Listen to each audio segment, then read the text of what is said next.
guys, welcome back to another episode of Crafty Creations. Okay, so today's episode is going to be geared towards survival. I thought it would be necessary to speak about how to survive in this pandemic. How are we going to eat when the foods start leaving the shelves of the grocery store again? How will your family survive? So today's episode is going to be all about drying. I think this is very important that people learn how to do this. One, when you dehydrate your foods, it becomes lightweight. See how heavy this tomato is? Dehydrated, it's like a feather, basically, and easy to bag up and carry out. You don't need anything heavy weighing you down if you have to leave your home for whatever the reason. Also, once it's dehydrated, if you want to use it for soups, sandwiches, wet it, and it'll come right back, meaning it'll be moist again. So let's get started. Today we're going to be cutting up Roma tomatoes. And basically, all you're doing is you're cutting out the core or slicing off the core. Let's put that down there. And we're going to slice our tomato about maybe 1/4 of an inch thick. Let's do that. Now, mind you, you got to fill up this dehydrator right here, so we're going to have to do a lot of them. Maybe, let's start with maybe about 10 tomatoes. Let's try that. Moving along fast. You want a bowl to throw them in. Get busy, 1/4 of an inch thick.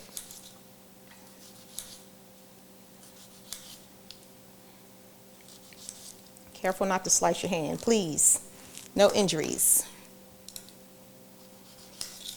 Another good thing about dehydrating, you can dehydrate basically about anything. Whether it's a fruit or a vegetable, you can even dehydrate meat. That's how they get beef jerky.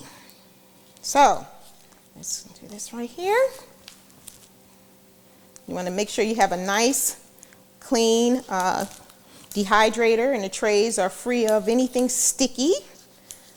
You know, I dry a lot, so, you know, I have to wash mine constantly.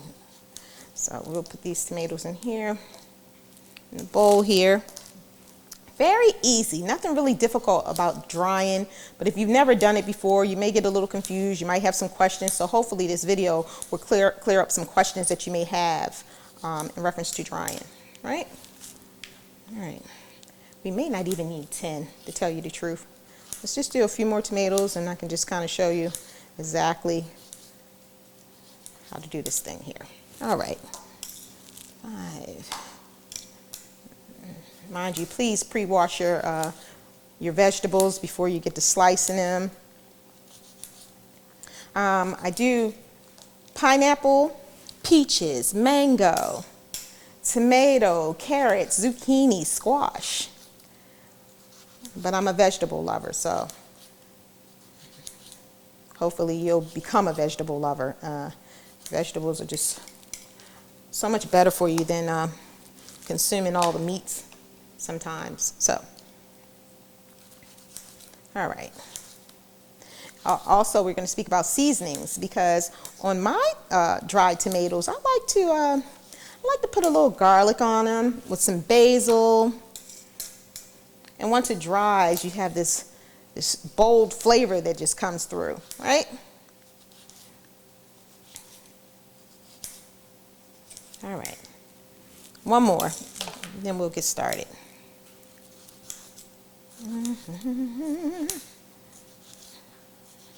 All right. Okay, so we have our tomatoes sliced. And in the bowl, you're going to need your favorite oil. Mine's is olive oil. Maybe about 2 tablespoons, 3 tablespoons of oil. We're going to pour that over the tomatoes in the bowl. Also, you want to take a look here. You have your tomato. If you do vine ripe, it tends to have a lot of seeds in the middle. Sometimes, or before I used to just slice out the middles, but now it really doesn't seem like it's that much difference in the drying time. So we're going to keep the seeds in this time. Okay, so like I said, you're going to pour your olive oil. You can use avocado oil if you like. I have here about 4 tablespoons of minced garlic, fresh minced garlic. You're going to pour that over your tomatoes. Just make sure we get all of it. All right. And lastly, we have basil. It's dried basil. We're going to pour that over the tomatoes.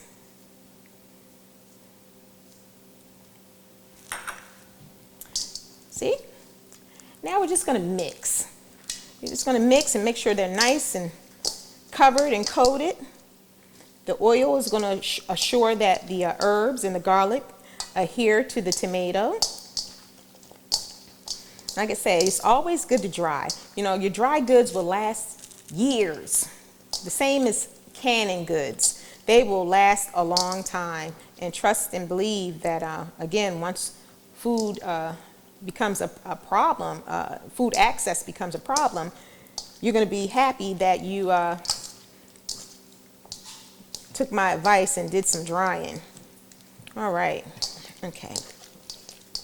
So you got your tomatoes nice and coated.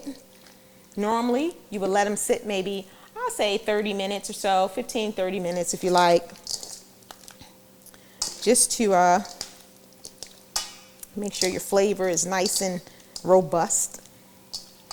And for the sake of time, because I don't mind, we're going to go ahead and start loading up the dehydrator. Let me wash my hands real fast, rinse this stuff off. All right. Now, as far as your dehydrator is concerned, I'm going to recommend that if you purchase a dehydrator, and you can pick one of these puppies up from Walmart, Target, online, they're not hard to find.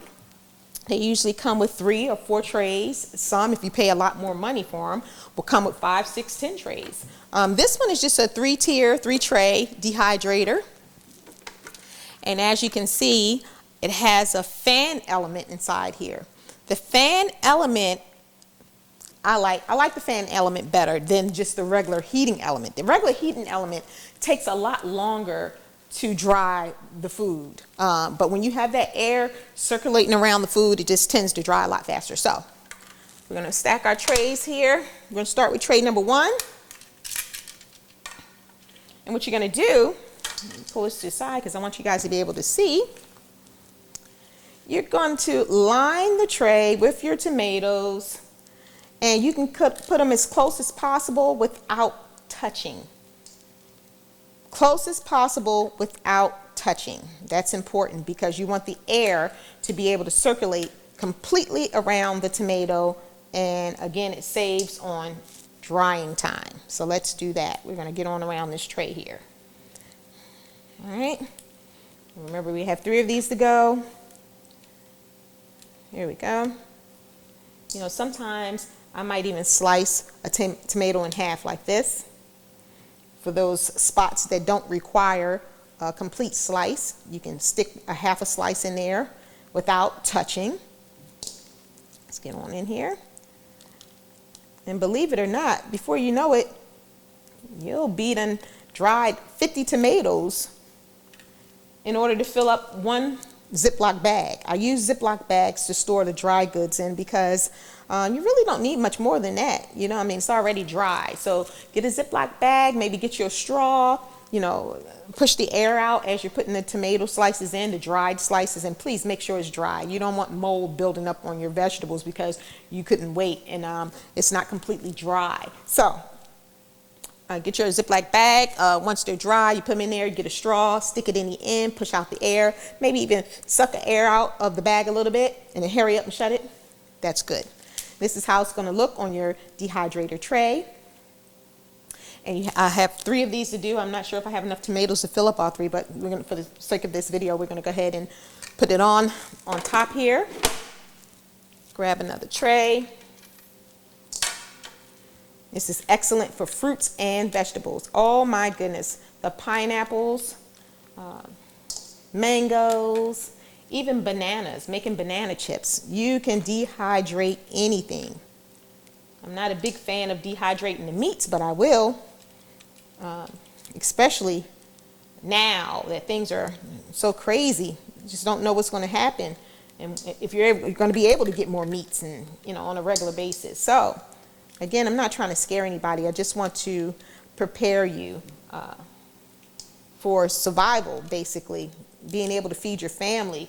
It's a scary thing to think that you're not going to be able to feed your family. Your loved one's going hungry, and you can't do anything about it. Well, you can do something about it right now. Start drying. There's your second tray.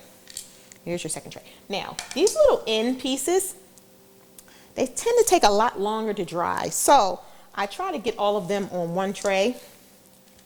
Yeah. Second tray. Nothing's touching. Stack it up. Put these little end pieces open side down so that the air is going up and into the tomato, and the skin is on the high side facing up. And you may have to flip these after about 8 hours or maybe 4 hours through. Flip them so that they're completely dry. You want to make sure these pieces are dry. All right, so let's go. Last tray, guys.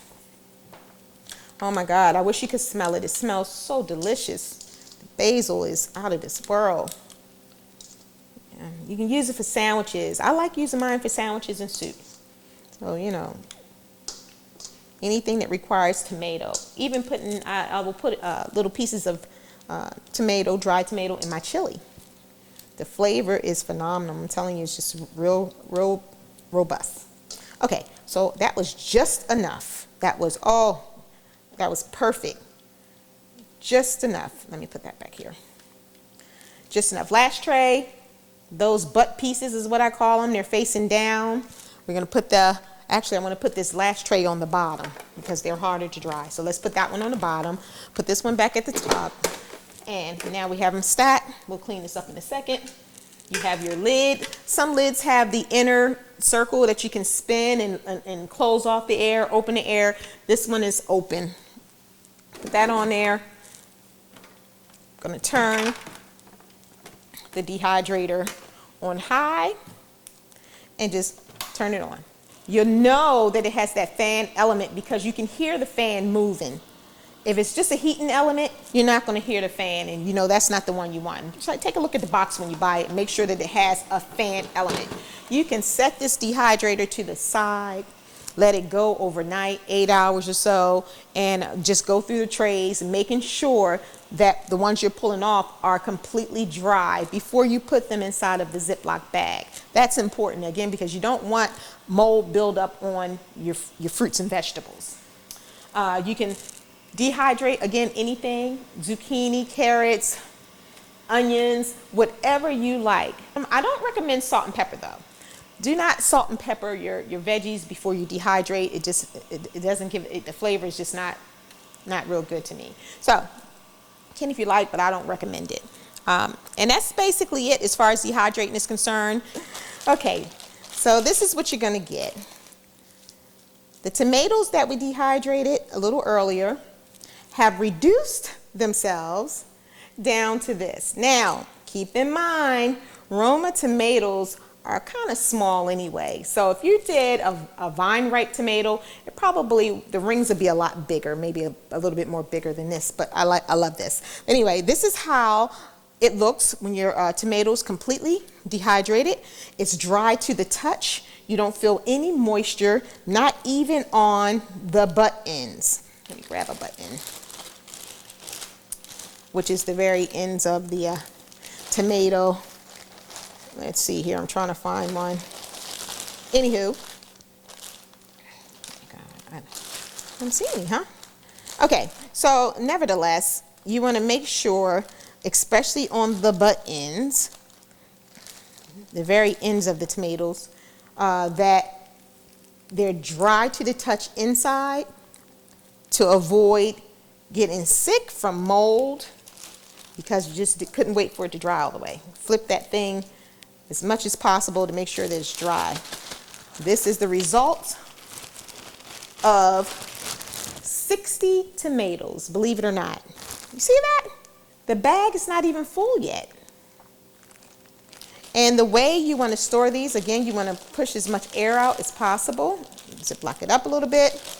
Anyway, you will stick a straw down in here, suck the remaining air out, and just zip it. And there you have it. 60 tomatoes, bag's not full, everything's completely dry, and you can do this time and time again. Every night, put something on that dehydrator that's going to help you and your family survive the pandemic and the food shortages that is sure to happen. Now that you've dried your tomatoes and you're wondering what to do with all that juice and herbs and garlic and goodness that was left over inside the bowl. Well, I don't suggest that you throw it away. I'm going to suggest that you keep it, because now you can also make salad dressing. This will make a great Italian dressing. Oh my goodness. You already have your olive oil. You would want to add a little more olive oil in. Get yourself a container and just pour it right on in there. Give it a good shake. Now you can add other elements like Italian seasoning. You have your basil already. Maybe put a little garlic salt in there or whatever it is that you like. And again, a little bit of vinegar, or rice wine vinegar, I'm sorry. Balsamic vinegar if you like. And you can add that into this mix here and shake, shake, shake. Put it right on in the refrigerator. It makes a great Italian dressing. Trust me, it's delicious. Join us next week for another episode of Crafty Creations. You're watching the MVP TV Network.